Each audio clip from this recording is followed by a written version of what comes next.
All right, everyone. Welcome once again to the Face of Business. I am your host, Damon Postolka, and I'm so excited for our guest today because we have none other than Shawn Richards from Blue Sky Business Consulting. And we are going to be talking about strengthening your leadership team to scale business value. Shawn, thanks for being here today. Well, thank you, David. I'm excited to be here. So thanks so much for letting me come join your show. I'm excited. Yeah, it's going to be a good time. It's going to be a good time because, we always like to talk about building businesses, and it's awesome talking with you with your leadership, coaching background, and the other things you've done. So let's start there, Shawn. Let's start talking a little bit about your background and how you got into what you're doing today at Blue Sky Business Consulting. Sure. And thank you again. Yeah, long history here. I spent more than 25 years working in or for or with small businesses and serial entrepreneurs, and really got a good flair for it. One thing I've learned, well, among many things, but one thing is that as you're growing and scaling the business, it's not always as easy as it may appear. And there's some tips and tricks to that, but I've evolved over the last 5 to 7 years, especially, and really focused more on leadership development and trying to help the entrepreneur or the C-suite and even the emerging leaders as they're kind of coming up through the ranks a little bit, how to be more effective in their leadership. I'm one that argues we spend a third of our lives at work. Let's make it enjoyable. And the leader plays a big role in that. So that's a very quick background into kind of how I came to be where I'm at. Yeah, and one of the things that separates you and is interesting about your background is you've got the Certified Exit Planning Association CEPA certification. So you really are, when you talk about value, you understand business value. Let's talk about your CEPA certification a little bit and some of the things you learned there. Well, I learned, and it sounds really obvious, but there is a science to where your business's value is right now and where it could be. Yeah. And so that gap there is really critical, because if we understand what our value is right now as a business and we understand what the potential could be, now we have a target, we have a goal. We want to say, okay, the business is worth 11 million right now, but really we think it could be worth 16 million. Well, that's $5 million that you're potentially leaving on the table. And with a few adjustments, some proactive, intentional decision making, you can increase the value. And then when it's time to exit, I like your company's name, Exit Your Way, then that's an opportunity for you to reclaim a little bit of that money and not leave it on the table. So that's one of the big things that I learned. I also learned that it does take a team to do that. It's not just the business owner or owners and a single consultant, that there are a number of people that need to be involved to help make that grow to the value where you want it to be and where you can exit the way you want to. Yeah, that is one of the things I think that a lot of people don't realize, that if you really want to, especially in the size that you're talking about, when you get into a 10 to a $50 million business, the difference that a specialist can make in the sale price of your business, in the chances of success in a transaction, are huge, especially if you're doing, if you're in a 20 or plus $1 million business, you need to have good people that understand. I mean, we've been in situations before where we've had quality of earnings in e-commerce businesses before. Those are very critical, and and that's a $50,000 endeavor. But on the other side of that, it also makes it much, much easier to sell your business, because the buyers can come in and they can go, oh, a third party has verified the revenue, verified that they bought the product they said they did, they sold the product, and it can be trusted and it can be reliable. And those are the kind of things that owners, as you operate a business, you don't really realize until you get to that point and you go, wow, this is a lot of money. But when you look at the end and you go, that could mean millions of dollars difference in the value you get, or getting a deal done or not.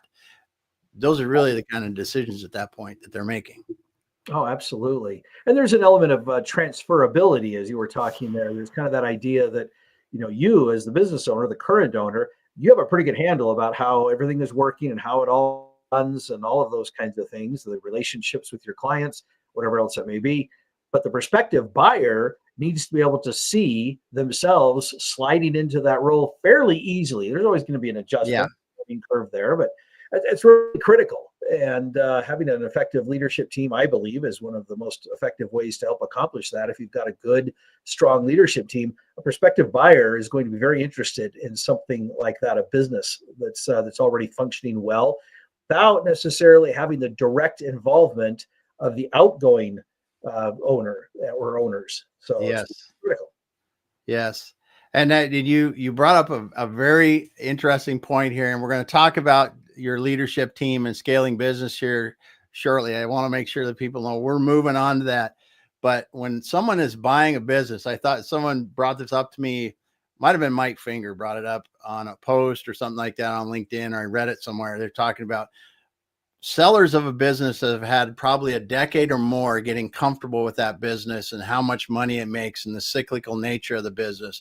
But a buyer has about 90 days to decide if they want to spend millions of dollars, sometimes leveraging all their personal assets or the assets of their investors in that business. 90 days. You've had 10 years to do it, plus years usually. And the easier you can make that transition and the more transferable that is, it just that compression, there's incredible risk in 90 days. And I think when someone that's selling a business puts herself in that position and goes, would I really do this if I was looking at it from the outside? It's an eye-opening experience for them. Right. Oh, I couldn't agree more. Yeah. Absolutely. So now we're going to talk today about our topic, strengthening your leadership team to scale a business.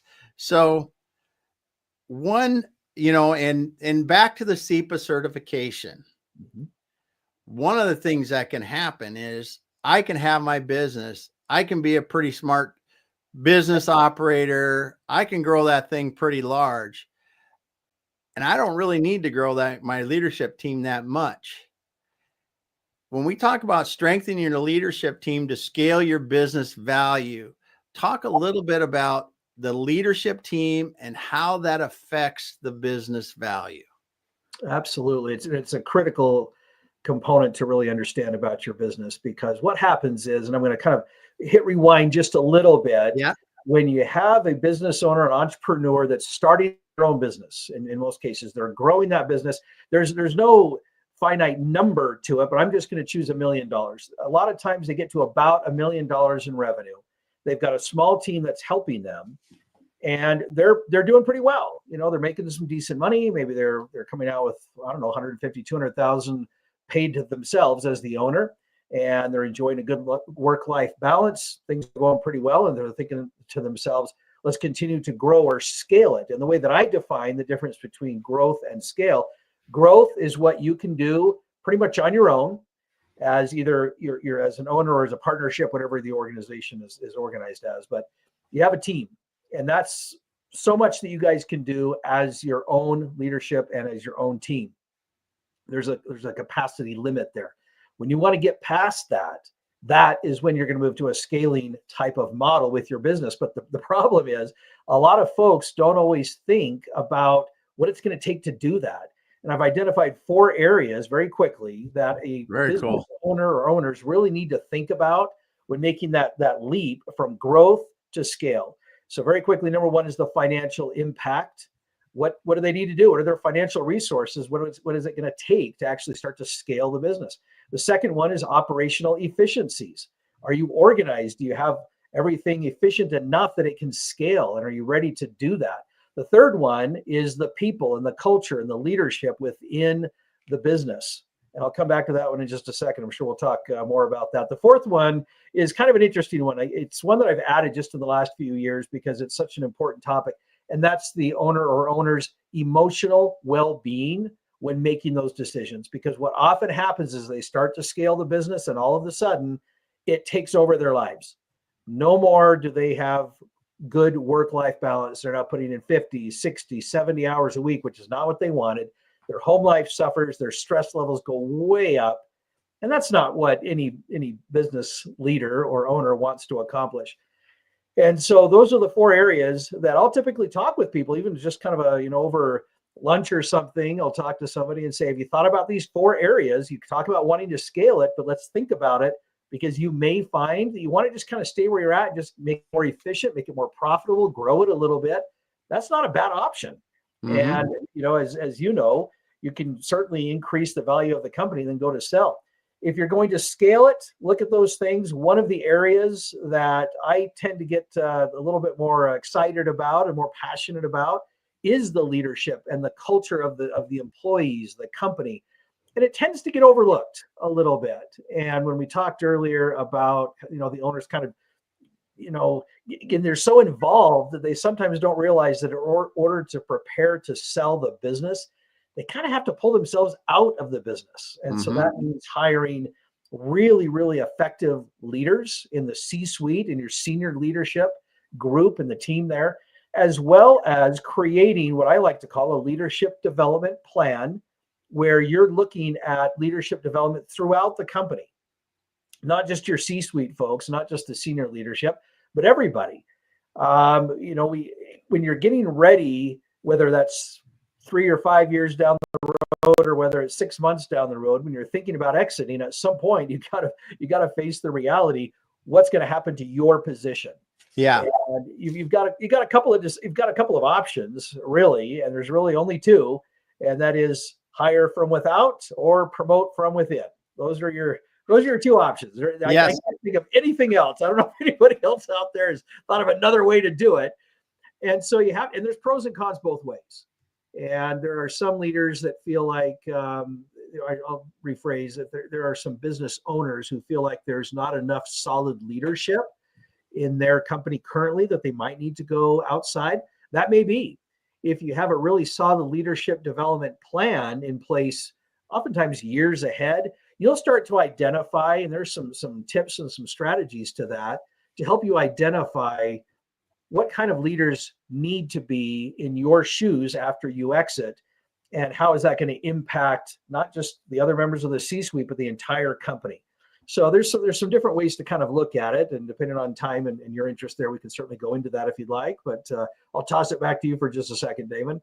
I think that, a couple things in that is like I said, most people get into business because they're good at something and they think they can make money at it. And they get into business because what do they want?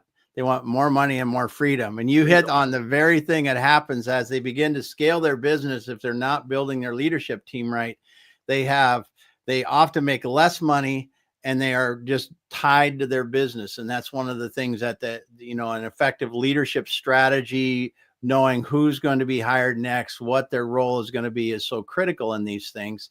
And then you talked about one thing, and we'll dive into this a bit more, leadership development too, because it has to be an intentional thing. It won't just happen by itself. Let's talk about some of the key aspects that an owner should focus on when they're sitting there and they're going, wow, I can't work any more hours. My home life is beginning to stink and I'm not making the money that I really think this business could. What are some of the key aspects of their leadership team or things they should be considering at that point to make a difference? One of the key elements that I like to look at, one of the very first things, is leadership style. And that is a different way of kind of looking at strengths. It's similar, but a little bit different. And I feel that it is really important to look at the style of leadership, or more better said, styles, plural, of leadership within your C-suite. Most people are familiar with the concept of a visionary, and that's really important. Most entrepreneurs, most business owners and CEOs kind of fit generally within that description. They are very visionary. They're very motivating. They're inspiring. They have great ideas. You also want to make sure that you have good implementers, people that can help execute and get things done. But you also need to remember to have servant leaders and that kind of a style somewhere in your C-suite to make sure that you're developing all of the rank and file and future leaders and so on and so forth. And that usually comes from someone who has that kind of an approach to leadership, which is how do I develop others? And that's what servant leadership is. The fourth area that I feel is important to include in a C-suite is simply good old-fashioned expertise. That could come in the form of someone who has been in the company specifically for a number of years, maybe it's 15, 20 years, and they just have a lot of longevity, a lot of experience in the company. But it also could be someone externally that has a lot of industry information and knowledge and experience.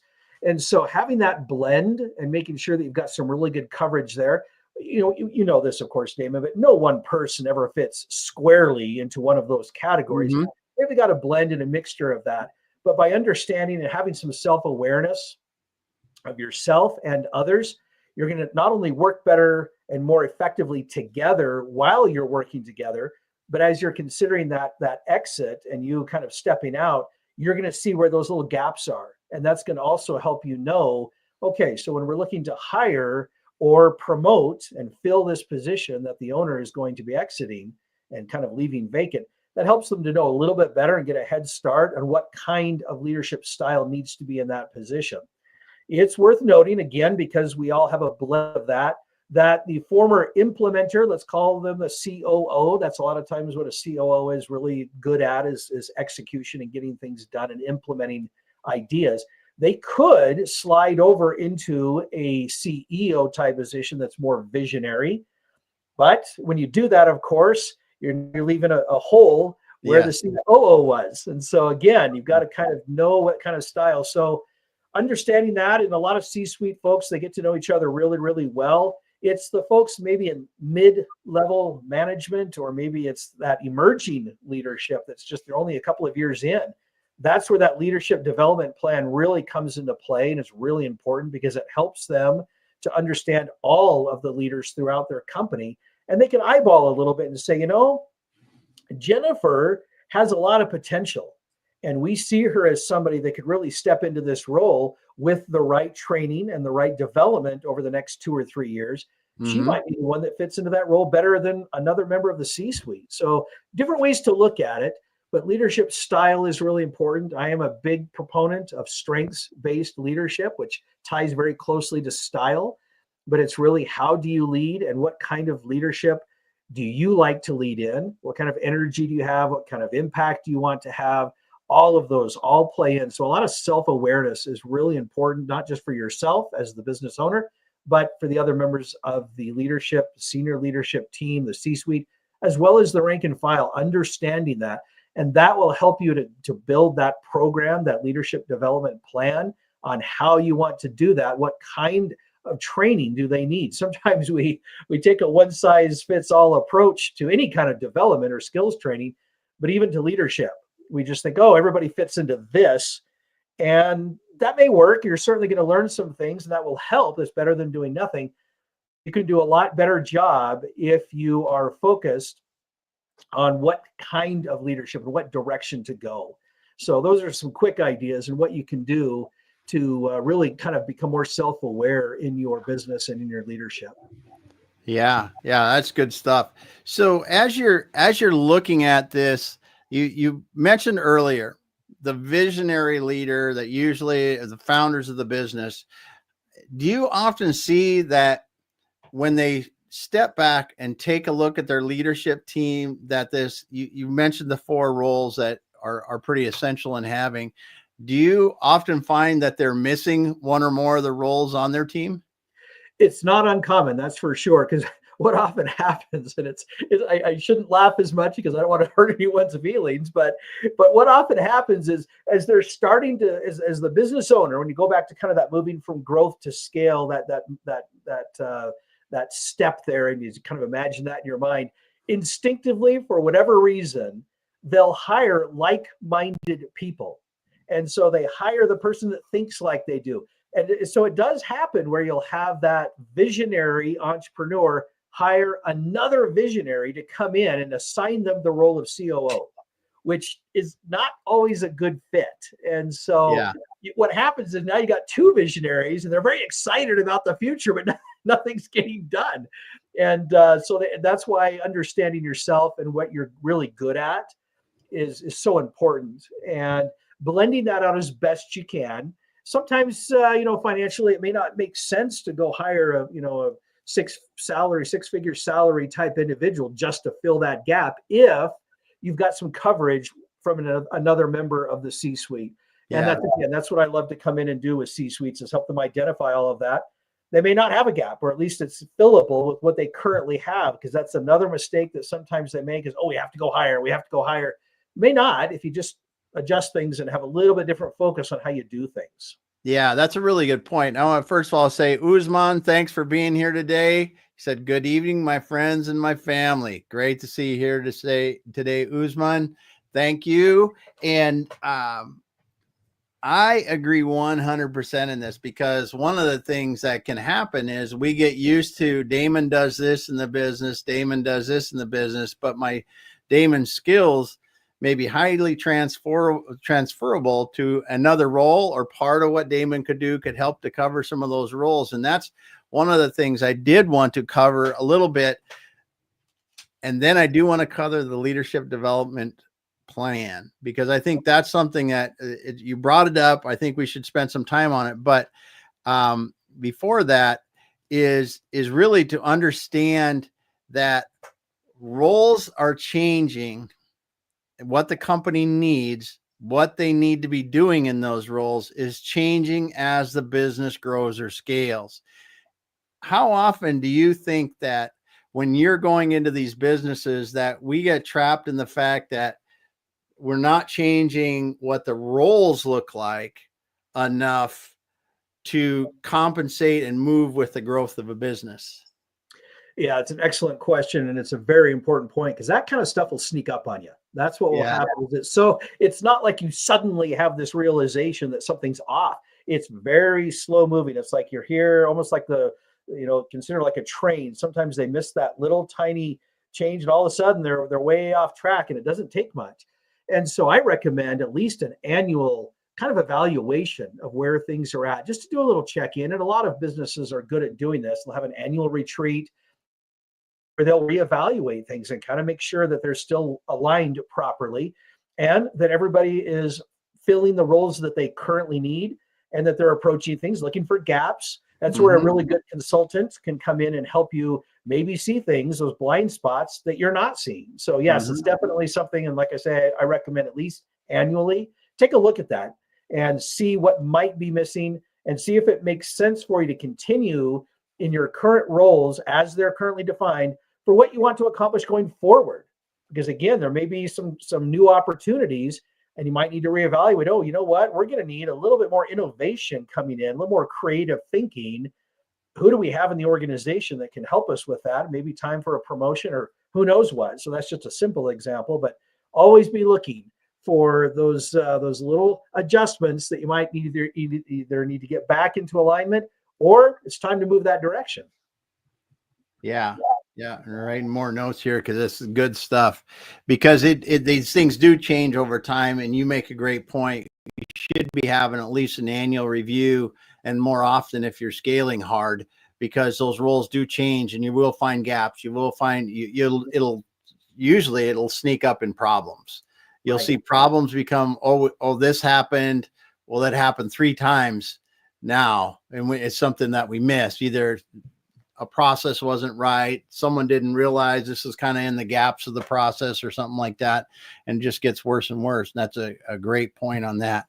So as you're coming in and you're talking to someone about a leadership development plan, let's spend a few minutes on that, because I think this might be a foreign concept to somebody that has not had to deal with it before. But let's run through the highlights of a good leadership development plan. You bet. So there's a couple of ways to look at it. If you are expecting to make an exit at some point, and most are, at least they're somewhat thinking about it, a good leadership development plan includes a succession plan. In other words, what are we doing to promote and perhaps replace as people exit? So whether that's you as the business owner, which is kind of that, But even your own C-suite folks might be looking to make an advancement of their own in their career. And it's ideal if you have some open communication about that, some early warning and some of those kinds of things. But include that. And that's an important part, is the succession planning. And then I am a big proponent of, what are you doing as a C-suite? So what's your plan to develop yourselves as a C-suite and senior leadership? And then the other element is, what are you doing? And depending on the size of your company, you may have two parts to this. There may be some mid-level management training that you want to have, as well as what I call emerging leaders. What are you doing for those folks that are maybe new to your company, or maybe they're just out of college, depending again on the size of your company? What are you doing to help them develop some leadership skills so that you can identify within your company those future leaders? Now, emerging leaders, they might be 5, 10, 15 years down the road before those opportunities maybe come within your company. But if you're in the process of scaling rather aggressively, those may only be 1 or 2 years down the road. Yes. And so that's why it's important to be thinking, okay, what are we doing to help them develop? And what are we doing to help mid-level and senior leadership all develop? Now, you're going to want to focus on different things. And again, I'm going to go back to those 4 styles that I like to focus on. And what I encourage my clients to focus on is to say, okay, let's start to identify, how does a servant leader develop? How do they grow? And it's a bit different depending on the person and the leader and what you're trying to do, what you're trying to accomplish. And how might that be different than someone who has more of an expertise? Keep in mind, you're going to have people that just like to learn new things. They like to acquire new skills. And that's why it's important not to overlook those who are of that mindset. They like to learn, but they like to develop themselves. They don't necessarily, they're not looking to go lead the whole company, but that knowledge and that expertise could be really, really valuable, and almost certainly will be at a senior leadership level. So they could be some kind of a knowledge expert that you would go to, and they just love to learn. And that's how you can help them develop, is to say, okay, let's create a plan for this kind of person or persons, if you have more than one. And how do we help them gain more training, more skills? How do we keep our company on the bleeding edge, the cutting edge of technology? Maybe we've got some people here that really love to do that. How can we empower them? Part also of a good leadership development plan, of course, is financial. How much are you willing to spend? How much can we budget to help everybody do that and to break that down? And that's obviously a company by company, but those are a couple of key elements to kind of be thinking about. It doesn't need to be very complicated either. I always encourage people to at least start with something, even if it's small. It doesn't need to be a big, huge plan. The other part that I always emphasize is to write everything down, even if it's not related specifically to a leadership development plan, but write it down. It can be a 1-page document that helps guide you, and revisit that every 3 to 6 months and just say, how are we doing? Are we on track? And check with your senior leadership. Are we moving this forward? Are we using our budget as we've allocated to help with leadership development? So include some accountability in your leadership development plan. How is it going to get executed, and who's going to be responsible for it? Again, that's usually a great place for perhaps a human resources individual. If you have one of those in your company, it's a great thing for them. They'll kind of geek out on that kind of stuff. So a good servant leader will also do that. So there's a couple of quick ideas on what a leadership development plan should include. Yeah, that's great. So you talked a little bit about culture, and it was early as we were going through this, and we hear people talking about culture, and in scaling a business, I think culture really kind of comes to the forefront just because of the nature of the things that scaling brings when you're aggressively scaling a business. So what are some of the cultural things that you really like to address with a leadership team? We're looking at a development plan. We are scaling. We're in this process. We're moving, and we're actively doing this. What are some of the key cultural things that you think that we need to keep at the forefront and intentionally be aware of and working on? Absolutely. I'll start with 3 simple words that I'm sure everybody has heard at some point. values, vision, mission. Start there. Make sure that you as a business, as a corporation, have really clear values, clearly defined and clearly communicated. I'm amazed at how many times I've done this multiple times. I'll do a kind of an employee interview and I'll ask them, what are the values of the company? It's amazing how many of them don't know the values of the company, or they'll kind of get the general idea. But when you go back and check with the owner or owners or senior leadership, they have a clear understanding. They can clearly, rattle off those things. Yeah. But that tells me that there's a breakdown in communication. So that's the first thing, is to make sure you have really clear values on it. This is how we make decisions. This is why we make decisions the way we do. And then, of course, have really clear direction on this is the vision. This is where we want to go. This is kind of the ultimate that we're shooting for. And make sure everybody is aligned with that vision. And then, of course, your mission, why you're doing it, what you're trying to accomplish. If you have those elements in place and it's clearly defined, clearly communicated, everybody will be moving in the same direction. There's always going to be some little tweaks and adjustments that you need to do to make sure everybody is continuing to kind of row at the same cadence and same direction. And so that's a great place to start when you're trying to develop culture. And then, yes, make it intentional. Depending on the size of the company, it's also important that your department even has their own kind of little micro environment or little team type of vision, values, and mission to make sure that they're united. Because the bigger the company gets and the more employees, what's happening over here in the programmers and the tech development is not going to be what's happening over in customer support. And that's not what's going to be happening in the accounting department. You still need to have all that company-wide alignment. But those people that you're working most closely with every single day, you've really got to have good culture just within that small group, or it will flounder. Yeah, that's a great point. That's a great point.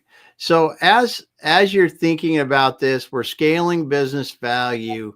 Where are some of the key roles that you think owners often overlook? What are some of the key roles that just don't seem like they get addressed soon enough? I would say there's kind of the two big ones are operational efficiency and making sure that you're really efficient so that you can scale effectively. Now, here's the little catch to that it's a careful balance, and it's really, to be honest, I'm just going to be very blunt, it's difficult to navigate this, but you don't want to get into analysis paralysis. Sometimes we're trying so hard to figure out every little possibility that we don't move forward. So there's a careful balance between being completely reckless and just moving forward without any forethought or any planning, but also not overanalyzing everything either. I am a big believer that with the right leadership, resilience is a really, really powerful skill to develop within people and within teams. A resilient team can overcome and bounce back from setbacks far better than the team that doesn't know how to do that. And that starts with culture. It continues with the attitude that, hey, there isn't a problem that you can present to us that we cannot solve together. And that is really powerful. Now, again, you do the planning, you start to move forward. When the setbacks come and whoops, we didn't expect that, kind of that law of unintended consequences. Yeah. But you're together as a team, and you have the confidence to, yes, we can, let's fix that. Let's figure out a solution, keep moving forward. But knowing how to do that effectively, that's where, again, strong leadership will really come into play. But making sure that you can operate effectively and efficiently as you're growing and scaling is really important. So that's one area to really look at. And the other, of course, and I'm probably biased, of course, because I'm a leadership development consultant, but that's part of the reason why is that leadership and leaders often, they're scaling so fast that they don't take time to do some of these really critical things that will help them scale more effectively in the long run, because that's where it catches them is later on. They start with great success, things seem to be going well, and then the problems start to creep up. And I sometimes joke a little bit and I say, when we're looking at scaling a business, let's scale the business, not the problems. because Yeah. that's what will happen. You'll start all these problems start popping up, and it's like, where did those come from? We didn't deal with these a year ago or 2 years ago. So there's ways to it. There's ways to attack it, prevent it, and then resolve them when you get to them. Yeah, that's for sure. The one thing I was thinking about, you said this, is analysis paralysis, and I think that's a really good point in when you're building these leadership teams that are going to scale. They have to get comfortable making decisions with limited information, Right. not with no information, not without some forethought, but they really, in a scaling situation, it's not like it's running like, it's like you're in a race. We all have to have coordinated motion in a race. We know there's things that are going to go bad. The resilience is incredible because we know we may have unexpected things, but to make a decision based on the fact that, hey, it's wet on the track because it just rained, we need to change the tires. Let's go. We may have in error made a decision because it might have turned to ice an hour later, but that decision was the best decision with the information at that point. Right. Yep. And that highest level leaders, to really get that team to understand, that's what we do. We make the best decision with the information we have, and not fall in play of we don't want to make a mistake. We want to make the best decision and move forward, because it's not that we don't want to make mistakes. It's that we don't want to stop our progress forward. And that's what we really need to do in the scaling situation. It's so much different. And this is one of the things that I'm glad you're here talking about. This is, the leadership team has to adopt a different mindset in a scaling business than in a prevent to lose kind of defense, or, playing a football game or something.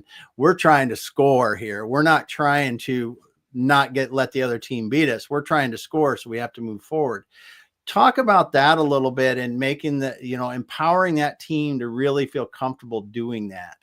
Yeah, it is not easy. It's amazing how many times I've talked to people, individuals, whether they're leaders or whether they're rank and file, and we start to talk about culture, and we start to talk about, yeah, we have really great culture.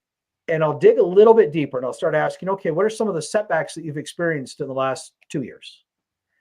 And they have a hard time coming up with them, because the follow-up question to that is, okay, and how did you guys work together as a team to resolve that?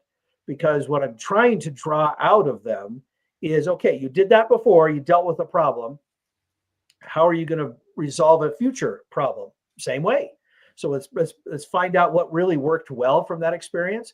Then we can apply it going forward. We can bring it more to the surface. But if they can't come up with something, that tells me, well, you have good culture because everything is just going great. What happens when there's a setback? And I guarantee there will be a setback. No one goes through life, either individually or in a business, without setbacks. And they can be on a company level. They can be in an industry level, a national level. I mean, we just went through an election here in the United States. There are going to be changes in the current presidency and the current legislation. Laws change, all of that kind of happens. And of course, we've all just endured worldwide a massive, huge, unexpected, unanticipated, unplanned for major shift in the pandemic. Mm-hmm. For the most part, we survived it, but that was one that nobody predicted. And we had to figure out how to resolve that. So things are going to come at you that you're just not ready for. If you're prepared culturally as a team, and there are ways to do this, there are ways to develop a resilient team and resilient leadership, so that when those unexpected times do come, you can innovate, you can problem solve, you can fix what needs to be fixed, and work a lot better together. But you cannot do it in that moment. You have to prepare ahead of time. And that's where good leadership comes in. That is a great point, because that resilience is developed before the problems happen. That's right.